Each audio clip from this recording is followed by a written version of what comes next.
Welcome to Let Me Fix This. Enjoy the video.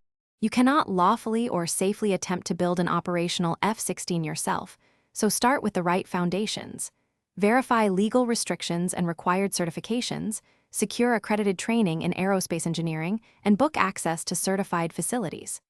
Once done, focus on educational goals, scale models, simulation, or academic research as legitimate, productive alternatives. Make sure to document permissions and insurance, because authorities require clear oversight. This approach protects you and lets you learn the principles without attempting prohibited manufacturing. You should study the major subsystems and how they interact, not replicate them. Learn why the airframe uses specific composites and alloys to balance strength and weight, and how control surfaces create maneuverability.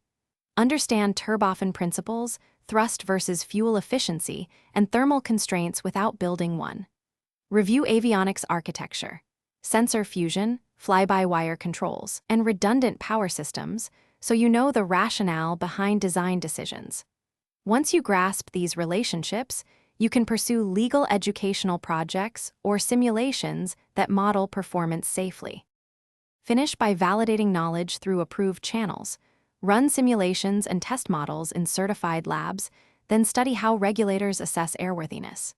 Make sure to understand certification steps conceptually, regulatory review, documented tests, and manufacturer approval, so you can follow legal pathways in research or restoration.